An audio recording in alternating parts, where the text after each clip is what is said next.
मान साहब, आपकी पर्सनल इक्वेशन सेंटर के लीडर्स के साथ बहुत अच्छी है, तो क्या दिक्कत पंजाब को आ रही है? सेंटर का पैसा क्यों नहीं आ रहा? क्या दिक्कत आपको नजर आ रही है? आपकी खुद की क्या असेसमेंट है इसके बारे में? शायद वो कोई दिल में ना कोई रंजिश लिए बैठे हैं पंजाब के प्रति। ये आप सोचते हैं या आपको नहीं पता चलता है ना, हमारे पैसे क्यों रोक रहे हैं जी? मतलब जो हमारा बनता है वो क्यों नहीं देते हमें? नॉन बीजेपी सरकारों को क्यों नहीं तंग कर रहे हैं? तो क्या रंजिश है? या तो ये होगा कि हमें वोट नहीं देते, अब विचारधारा नहीं मिलती, इसमें क्या है? आपके पास बहुत सी स्टेट है, उनको अच्छे से डेमोक्रेसी में अपोजिशन भी तो चाहिए। हमें वोट नहीं देते, नहीं देते क्या करें हम? तो जो तो बहुत देर से नहीं देते वोट आपको। हाँ, अकाली दल बीजेपी का अलायंस था तो आपने राज भी किया यहाँ पे, फिर उस समय क्या कर लिया जी आपने? बताइए, 7 से 17 तक इकट्ठे थे, उस समय कौन सा आरडीएफ यूज कर लिया आपने? उस समय कौन से डिसिल्टिंग कर दिया आपने? उस समय माइनिंग हट गई थी। माइनिंग तो तभी से तो इनके तो नेताओं के नाम रेता बरकंदी हैं, लोगों ने बुलाते हैं उनको, इनके नेताओं के नाम चिट्टे पे हैं। तो ये क्या मतलब पंजाब की भलाई करेंगे? या तो किसानों वाला भी आंदोलन जो था 1.5 साल चला और प्रधानमंत्री को आके बोलना पड़ा टीवी पे, मेरी तपस्या में कमी रह गई, वो बदला ना ले रहे हो कहीं? मतलब कोई ना कोई तो ऐसे। अच्छा, पंजाब की झांकी नहीं आएगी जी 26 जनवरी पर? मैंने वो भी लड़ाई इनके साथ लड़ी यार। पंजाब की झांकी 26 जनवरी 15 अगस्त पंजाब के बिना मना लोगे? भगत सिंह, राजगुरु सुखदेव, लाला लाजपत राय और कितने शहीद हमारे, आप रंगला कैसे मना लोगे? पंजाब की झांकी नहीं आई जी। यहां पे एक ऐसा गवर्नर भेज दिया जो कहता जी मैं तो आपको परमिशन नहीं दूंगा सेशन बुलाने की। हमको सुप्रीम कोर्ट में सेशन बुलाने के लिए सुप्रीम कोर्ट में जाना पड़ा, फिर 1 दिन में दे दी परमिशन। मतलब ये आप तो पॉलिटिकल एनालिसिस्ट हैं, देश के बड़े पत्रकारों में आपका नाम है। गुजरात का राज्यपाल कौन है पता है? मध्य प्रदेश का राज्यपाल कौन है पता है? यूपी का राज्यपाल कौन है पता है? राजस्थान का कौन है पता है? हाँ, बंगाल का पता होगा, तमिलनाडु का पता होगा, पंजाब का पता होगा। मतलब हमको ये मतलब ऐसे कर रहे हैं जैसे हम इलेक्टेड लोग हैं, सिलेक्टेड फैसले लेंगे, इलेक्टेड नहीं लेंगे। ये कैसी डेमोक्रेसी है फिर? और बिल रोक के बैठ जाते हैं। अभी सुप्रीम कोर्ट ने कहा कि भी आप इतनी देर में बिल साइन करो, सुप्रीम कोर्ट को गालियां देने लगे। कोई इंस्टीट्यूशन छोड़ा है जो अपने इंडिविजुअल अपने फैसले ले ले? इलेक्शन कमीशन वो उनको अपने उसमें अब ये वोट चोरी वाला तो हम तो दिल्ली इलेक्शन से पहले गए थे 4 बार इलेक्शन कमीशन के पास। ये वोटें डिलीट भी हो रही हैं, वोटें ऐड भी हो रही हैं, बहुत गलत हो रहा है। हाँ, देखेंगे ऐसे करते। सारे इंस्टीट्यूशन जो हैं, कॉन्स्टिट्यूशनल इंस्टीट्यूशन सारे कब्जे में ले रखे हैं। क्या करेंगे? आपने भी रंगला पंजाब की बात कर रहे थे आप थोड़ी देर पहले, और पंजाबी जो है बाहर के देशों में बहुत ज्यादा बसे हुए हैं, लेकिन पंजाब के अंदर जो प्रवासी यहाँ पर आए हुए हैं इस वक्त थोड़ी सी उनकी स्थिति थोड़ी डिफिकल्ट हुई है, क्योंकि जब से वो होशियारपुर वाला इंसिडेंट हुआ उसके बाद ये है कि भी इनको यहाँ से बाहर भेजा जाए, इनको यहाँ से बाहर निकाला जाए। इसको कैसे हैंडल करोगे और क्या लगता है आपको कि ये क्या हो रहा है? ये ऐसा क्यों हुआ? देखो क्या है कि पूरे देश से लोग चंडीगढ़ में आके रहते हैं, पूरे देश से लोग दिल्ली में आके रहते हैं, काम करते हैं अपना। पंजाब में भी लोग आते हैं, मतलब प्रवासी भारतीय बोल देते हैं जिनको।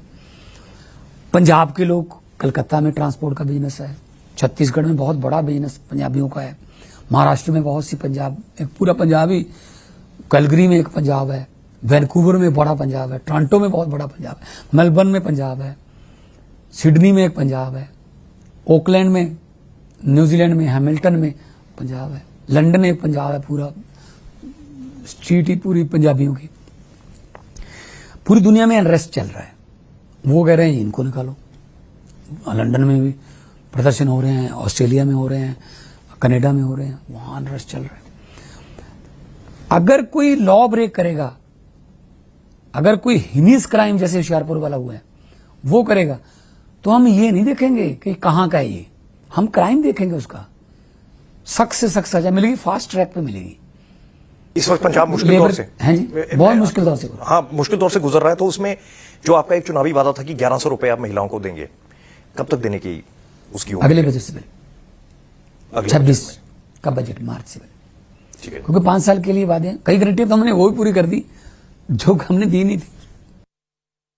आखिरी 2-3 सवाल मान साहब आपसे कि अभी थोड़े दिन पहले एक बड़ा अजीब सा वाकया हुआ कि आपके एक एमएलए हैं पठान माजरा, तो पठान माजरा का जी पुलिस आई है उनको अरेस्ट करने के लिए, उन्होंने गोलियां चला दी, ये हुआ वो हुआ, वहां से वो भागे, फिर पीछे उनके पुलिस उनको ढूंढ रही है, वो अभी भी भगौड़े हैं। ये अजीब सी स्थिति कि एक एमएलए ऐसी चीजें करें और उस पर फिर सवाल ये आता है कि वो एमएलए कैसे सिलेक्ट हुआ, उसकी अपॉइंटमेंट कैसे, मतलब आपने कैसे सोचा कि भी ये हमारा एक कैंडिडेट होना चाहिए, या मतलब ये क्या हुआ ये सारा कुछ?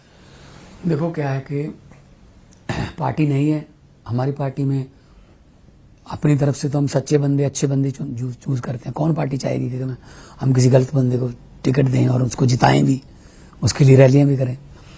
एंटी करप्शन मूवमेंट से निकले हुए हैं। अब हमें जब भी पता चलता है किसी के बारे में, इमीडिएटली हम उसको मेन स्ट्रीम से बाहर कर देते हैं कि नहीं, ये काम करने नहीं आए थे भैया, हम एंटी करप्शन मूवमेंट से निकली हुई पार्टी है। अरविंद केजरीवाल जी ने शुगर का मरीज होते हुए भी अनशन भूख हड़ताल रखी हुई, जब डॉक्टर कह रहे थे जान को खतरा है, 1-2 दिन खाना नहीं खाओगे जान को खतरा है, बोलते कोई बात नहीं, अब देश को खतरा है, मेरी जान देश से बड़ी थोड़ी है। तो ऐसे इस मिट्टी के हम बने हुए हैं। हम तो अपनों पे भी एक्शन लेते हैं, लेकिन इन्होंने कभी कोशिश की है? दूसरी पार्टी बीजेपी एक दिन पहले बोलती है महाराष्ट्र में जाके 60,000 करोड़ का घोटाला कर दिया इसने। अगले दिन वो सुबह 4 बजे उनकी ओथ ले रहा था डिप्टी सीएम की। कौन सी मशीन में धुल गया भाई वो? जितने बड़े करप्ट, जितने बड़े वो सारे बीजेपी में आ जाओ। कैप्टन अमरिंदर भी वहीं घूम रहा है, सारे मतलब वहां मशीन लगी हुई है, उसमें से धो लेते हैं। कम से कम अपनी पार्टी में हम ठीक है, गलत बंदे आ गए, हम किसी के दिल में तो घुसे नहीं है। कोई ऐसी मशीन आ जाए, अभी जब मैं हॉस्पिटल में था तो वो आगे इको कर रही है, मैंने कहा दिल तो ठीक ही है ये मेरा, दिल के तो अच्छे बंदे हैं हम, दिल में तो कोई खोट नहीं है। कहते दिखाएंगे हम आपके सामने कंप्यूटर पे, तो यहाँ पे लगाया उन्होंने, तो कहते ये आपका दिल ऐसे चल रहा था। अच्छा, मैंने कहा यार कोई ऐसी मशीन नहीं आ सकती जो ये बता दे यहाँ लगा के कि बंदे के दिल में क्या है, दिल में खोट है या कुछ और चल रहा है दिल में। कहते अभी ये नहीं आई। मैंने कहा यार आई ना, मुझे बताना सबसे पहले, ग्राहक उसका मैं हूं, कस्टमर, मैं खरीदूंगा उसको, दिल पे लगा के देख लिया करेंगे, फिर और क्या करें। तो अच्छा एक और, अभी मैं ये नहीं कहता कि इसमें पॉलिटिक्स कर रहे हैं, लेकिन जितने भी ऐसे हैं ना, लगभग 98-99% वो उधर से आए हुए हैं, चाहे वो खैराला हो कांग्रेस से, चाहे वो पठान माजरा अकाली दल से, रमन अरोड़ा, सुशील रिंकू, जितने भी ये हैं, इनको आना भी आता है, फिर वापस जाना आता है, फिर आना आता है, फिर वापस जाना आता है। तो आप आगे से लेंगे कभी दूसरी पार्टी से या नहीं? क्यों लेंगे?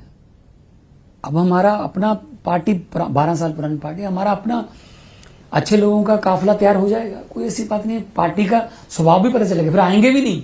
बिहार जाने की तैयारी में हैं आप? सारी 243 सीटों पे आप लड़ रहे हैं वहां पर?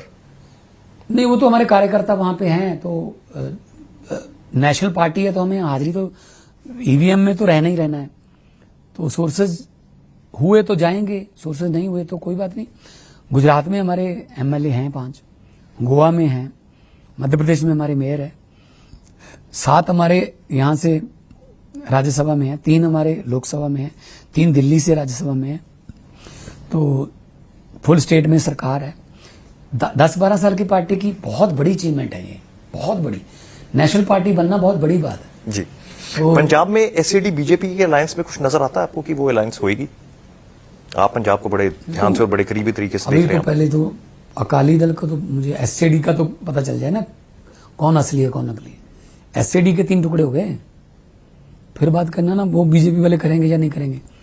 अब इतने बड़े बड़े मतलब पाप करके कहूंगा मैं, बेअदबियों का माना है अकाल तख्त के सामने बैठकर। हाँ जी, मतलब ये तो बीजेपी को चाहिए कि अगर थोड़ी बहुत जो बची है इज्जत वो बचानी है, तो अगर इनके साथ जाओगे वो भी जाएंगे साथ में, क्योंकि वो चूहा और कछुए की दोस्ती हो गई थी। दोनों कहते हम दोस्त रहेंगे, एक दूसरे से अपनी टेल बांध ली उन्होंने, पूंछ अपनी एक दूसरे से बांध ली, इकट्ठे रहेंगे। थोड़ी गर्मी लगी, सूर्य निकला, गर्मी थी, कछुए को गर्मी लगी, वो उसने देखा तो नहीं कि चूहा पीछे बंधा हुआ है, वो छप्पड़ में जो था तालाब में नीचे चला गया, चूहा डूब के मर गया। थोड़ी देर बाद बाहर निकला, ऊपर चील थी, चील ने चूहा मरा हुआ देख लिया, उसको स्मेल आई, उसने अपने पंजों में चूहा उठाया, साथ में कछुआ भी उठ गया क्योंकि पूंछ बंधी हुई थी। 200 मीटर से कछुआ गिरा, कछुआ मर गया। एक दूसरे की दोस्ती ने दोनों मरवा दिए। अब मुझे नहीं पता इनमें से कछुआ कौन है और चूहा कौन है, लेकिन अगर दोस्ती हो गई ना, ये दोनों मरेंगे। अगर आप पंजाब के लिए कोई 2 लाइनें कहना चाहो इस वक्त, क्योंकि आप भी कलाकारी से बहुत जुड़े रहे हैं, क्या मैं कहना तो- चाहेंगे आप इस वक्त पंजाब को चढ़ती कला में वापस लाने के लिए? मैं तो ये कहूंगा कि आज मेरा काम ये है कि मैं इस प्रवृत्ति को लेके, इस सोच को लेके काम कर रहा हूं कि माली दा कम पानी पाउना, पर मशकां पावे, मालिक दा कम फल फुल लाउना, लावे जा ना लावे। हम अपनी तरफ से दिल से लोगों की मदद करो, जहां भी उनको चाहिए कोई मदद वो करो। इस समय कोई राजनीति नहीं करनी चाहिए, इसने कर दिया, इसने वो कर दिया। राजनीति के लिए बहुत टाइम पड़ा, अभी कर लेना, स्टेजों पे बोल लेना, जो मर्जी बोल लेना, लोगों के पास प्रोग्राम लेके चले जाना। मैं अपना प्रोग्राम लेके चला जाऊंगा, जिसका प्रोग्राम अच्छा लगा लोग उनको चुन लेंगे। पब्लिक है, सब जानते हैं। भगवत सिंह मान जी, मुख्यमंत्री पंजाब, न्यूज 18 इंडिया के साथ समय बिताने के लिए बहुत बहुत धन्यवाद। Thank you.